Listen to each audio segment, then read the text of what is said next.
ఇందాక ఒక వీడియో చూసిరు కదా, అంటే మల్లారెడ్డి, పల్లా రాజేశ్వర్ రెడ్డి, ఆ తర్వాత ఇంకా చాలామంది భూ కబ్జాలకు పాల్పడ్డారు. ఈ భూ కబ్జాలకు పాల్పడ్డటువంటి వ్యక్తులకు సంబంధించినటువంటి అంశాలపైన మొదట్లో కాంగ్రెస్ పార్టీ ప్రభుత్వం హడావిడి చేసింది.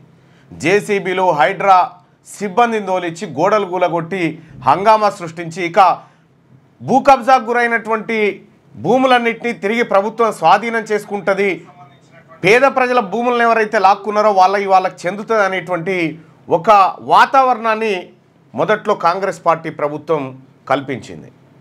ఆ తర్వాత పరిణామాలు మీ అందరికీ తెలుసు. పల్లా రాజేశ్వర్ రెడ్డి పెట్టిన కబ్జాలు కానీ, నాగార్జున కబ్జాలు కానీ, ఇటు మెయిన్గా మల్లారెడ్డి పెట్టినటువంటి కబ్జాలు, చెరువులనే కబ్జా పెట్టినటువంటి మల్లారెడ్డి గారు మరి ఆ జేసీబీల అలజడి ఏమైపోయిందో, కూల్చిన గోడల సంగతి ఏందో, పెట్టిన కబ్జాల సంగతి ఏందో తెలియదు. కానీ ఒకరోజు ముఖ్యమంత్రి రేవంత్ రెడ్డి గారు మర్రి రాజశేఖర్ రెడ్డి గారి కూతురు పెళ్ళికి పోయిండు. ఆడికి ఏడికి మల్లారెడ్డి ఇంటి ఫంక్షన్కి పోతే మల్లారెడ్డి గారు ఆ తర్వాత ఆయన మనవన్లు ఉన్నారు కదా, ఆ ఇద్దరు మనమల్ని తెచ్చి రేవంత్ రెడ్డి గారి కాళ్ళ మీద పడేసిండు, డైగొట్టిపించిండు. కాళ్ళ మీద పడేయగానే కథం కబ్జాల వ్యవహారం అంతా మాఫీ అయిపోయినట్టుగా అనిపిస్తూ ఉంది. సో ఇక్కడ ఈ రెడ్లు కబ్జాలు పెట్టినటువంటి అంశంలో మాత్రమే ఎగ్జంప్షన్ ఉందా? అసలు బీసీలు ఎవరైనా కబ్జాలు పెట్టిరా?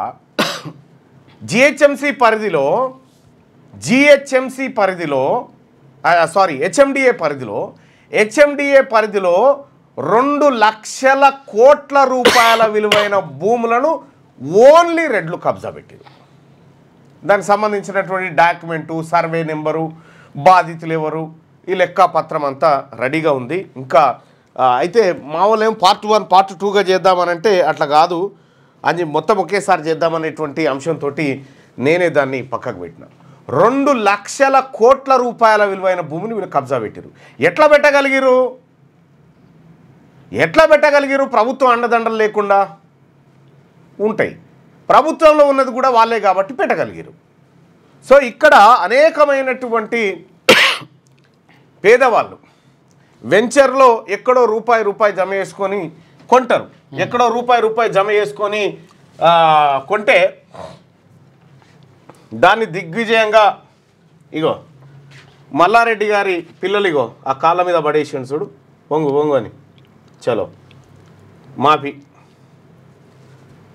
అంటే పోరగాళ్ళను కాళ్ళ మీద పడేసి, అంటే వీళ్ళు మొక్కితే తప్పు అవుతుంది కదా, పెద్దవాళ్ళు కాబట్టి రేవంత్ రెడ్డి గారు కాళ్ళు మొక్కడం తప్పు అవుతుంది కాబట్టి పిల్లల్ని తీసుకొచ్చి కాళ్ళ మీద పడేసారు. మల్లారెడ్డి చాలా తెలివైనటువంటి మల్లారెడ్డి చాలా తెలివిగా బహిరంగంగా ఈ డీలింగ్ క్లోజ్ చేసేసారు. అంటే ఇక్కడ ఈ భూములు ఎవరివి, ఎక్కడి నుంచి వచ్చిన భూములు ఇవి?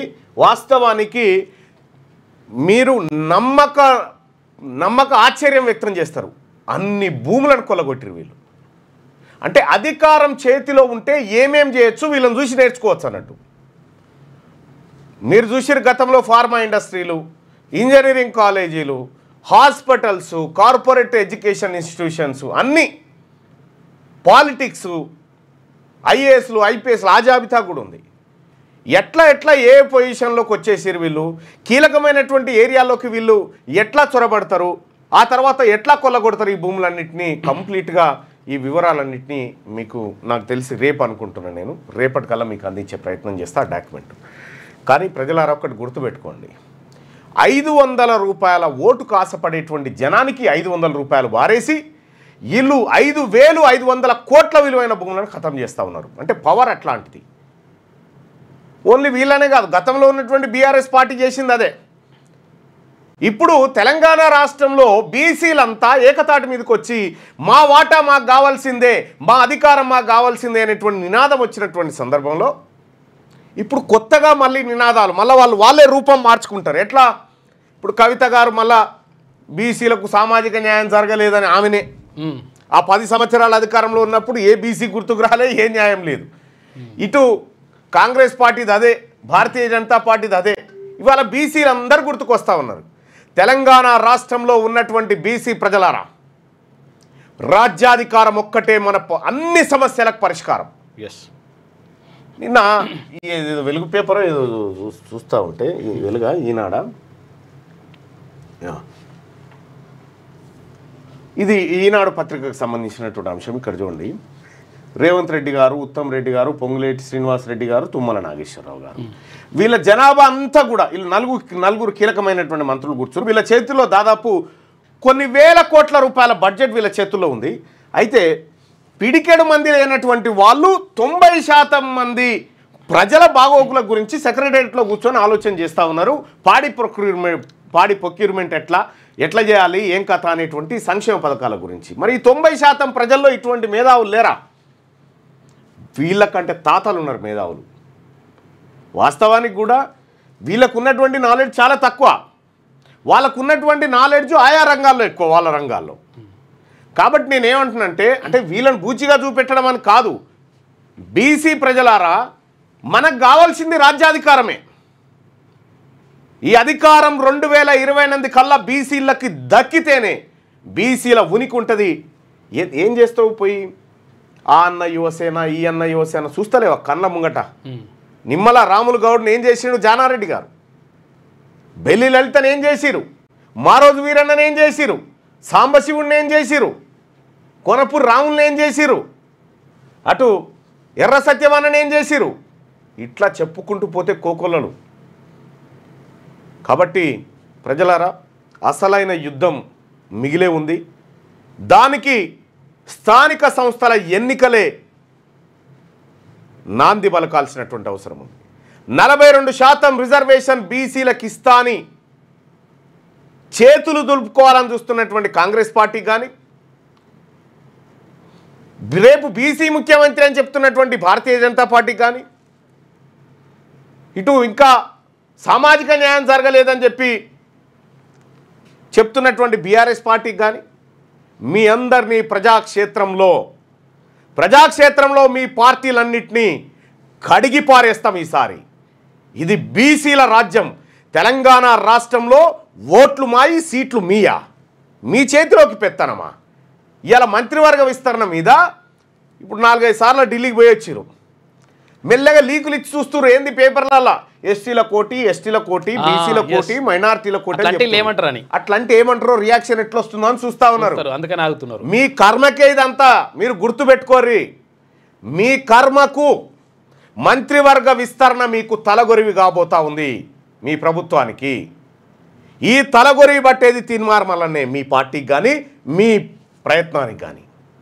ఖచ్చితంగా ఈ తెలంగాణ రాష్ట్రంలో మీ రాజకీయ కుతంత్రాలు ఇన్ని రోజులు మా ప్రజలు మేల్కొలుపు లేనప్పుడు ఎన్ని ఆటలాడినా నడిచింది. ఇవాళ మేము బీసీలమంతా ఒక్క తాటి మీదకి వచ్చి తీక్షణంగా గమనిస్తున్నాం మీ అడుగులన్నింటినీ.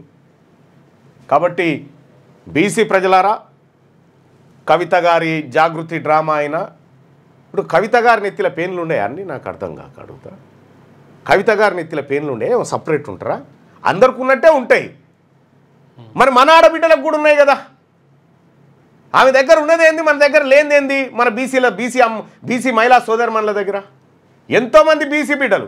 గడ సునీతారావు అని చెప్పి ఆమె బీసీ మహిళలకు న్యాయం చేయమంటే ఆమెకు షోకాజ్ నోటీసు. మీరు గుర్తుపెట్టుకోండి, బీసీల ఇండ్ల కాడికి మీరు బొచ్చ పట్టుకొని వచ్చి భవతీ భిక్షాందేహి అనే రోజు రాకపోతే అడగండి. బీసీ ఆఫీసర్లు ఎంతమందిని ఏసీబీలకు పట్టిస్తారు? ఇంకా ఎంతమంది మా పోలీస్ ఆఫీసర్లకు పోస్టింగ్ లేకుంటుంటుంది? ఇంకా ఎంతమంది మా బీసీ ఉద్యోగస్తులను ఇంకా గోసపెడతారు? ఇంకా బీసీలకు 42% రిజర్వేషన్ ఇచ్చిన తర్వాత నోటిఫికేషన్లు, ఉద్యోగ నోటిఫికేషన్లు, బీసీలకు 42% రిజర్వేషన్ లోకల్ బాడీస్లో ఇచ్చిన తర్వాత లోకల్ బాడీస్లోకి మీరు రావాలి ఎన్నికలకి. లేదు అంటే ఆ రోజు నుంచే మీ పతనం ప్రారంభమవుతుంది. మీరు రాసి పెట్టుకోరు. ఊర్లకూర్లే తీర్మానాలు చేసి పెడతాయి, ఊర్లకూర్లు తీర్మానాలు చేస్తాయి. ఇది బీసీలది అని. ఇప్పటి వరకు కులగణన లెక్కలు బయటపెట్టే దమ్ము లేదు మన ప్రభుత్వానికి. కులగణన లెక్కలు తెలంగాణ రాష్ట్రంలో ముదిరాజులు ఎంతమందిరో లెక్క బయట పెట్టేటువంటి దమ్ము లేనటువంటి ప్రభుత్వం ఇది. మీరు అద్భుతమైన కులగణన చేసిరని చెప్పాడు రాహుల్ గాంధీ గారి. పాపం ఆయనకు కూడా తెలిసి ఇదంతా ఫేక్ అని. ఇవాళ మంత్రివర్గ విస్తరణలో తెలంగాణ రాష్ట్రంలో మంత్రివర్గ విస్తరణ చేపడితే నిన్ననో మొన్ననో మన మాదిగ సోదరులందరితోనూ ఒక రిప్రజెంటేషన్ తీసుకుండే ఎవరు? ముఖ్యమంత్రి గారు. చాలా అరుదుగా తీసుకుంటున్నట్లు. ఎందుకు తీసుకుండొచ్చు చెప్పుర్రి? అటు వివేక్కు చెక్ పెట్టడానికి మాదిగ సోదరులందరి దగ్గర నుంచి వినతి పత్రం మాదిగలకు ఇవ్వాలి అని చెప్పి ఒక రిప్రజెంటేషన్ తీసుకుంది. సరే మాదిగలకు దక్కాల్సిందే కాదంటలేదు, కానీ మీరు ఎవరెవరిని ఎక్కడెక్కడ చెక్కు పెట్టుకుంటూ వస్తున్నారో స్పష్టంగా మన ప్రజలు గమనించాలా. ఇవాళ తీన్మార్ మల్లన్న కాంగ్రెస్ పార్టీలో ఉంటే ఎంత ప్రమాదమో రేవంత్ రెడ్డి గారికి తెలిసినంతగా ఎవరికి తెలియదు. ఇప్పుడు వివేక్ మంత్రివర్గంలోకి వస్తే ఎంత ప్రమాదమో రేవంత్ రెడ్డి గారికి తెలిసినంతగా ఎవరికి తెలియదు. ఇంకో విషయం ఏంటంటే ఎప్పుడైనా ఇట్లా అంటే రేపు పొద్దున మాదిగలకు మంత్రి పదవి కావాలి, వివేక్ది కట్ చేయండి అనేటువంటి మాట వైపు చెప్తూనే ఎస్సీ ఎస్టీ బీసీలకు ఒకటొకటి చొప్పున అని చెప్తా ఉన్నారు. మీ తాత జాగిరా 6కి 6 బీసీలే, అవి 6కి 6 మంత్రి పదవులు బీసీలే. లేరా మా బీసీలో? మా శ్రీహరెడ్డి పోయిండు, ఇక్కడ బీర్లైలే లేడా, అటు వీర్లపల్లి శంకర్ లేడా, అటు ఆది శ్రీనివాస్ లేడా? ఎటువైరు వీళ్ళు బీసీలు కాదా? వీళ్ళకి చేత కాదా? 6కి 6 బీసీలయే. బీసీ మంత్రులు రావాల్సిందే. ఈ 6లలో 6 బీసీలకే రావాలి. ఇది మా డిమాండ్. మీ పిల్లలు ఐఐటి ఎంసెట్ లాంటి కాంపిటేటివ్ ఎగ్జామ్స్ కి ప్రిపేర్ అవుతున్నారా? జాబ్స్ కోసం చేసే ప్రయత్నంలో విఫలమవుతున్నారా?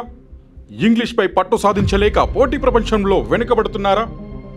స్టేట్ సిలబస్ అయినా సెంట్రల్ సిలబస్ అయినా అన్ని సబ్జెక్టులు ఇప్పుడు ఒక్క క్లిక్ లో. షేక్ స్పైకర్ ఇప్పటి వరకు ఎవరు తయారు చేయలేని విధంగా రూపొందించబడిన సరికొత్త యాప్. ఇప్పుడే షేక్ స్పైకర్ యాప్ ని ప్లే స్టోర్ నుండి డౌన్లోడ్ చేసుకోండి. కేవలం 1000 రూపాయలకే 7 ఏళ్ల పాటు సబ్స్క్రిప్షన్ పొందండి.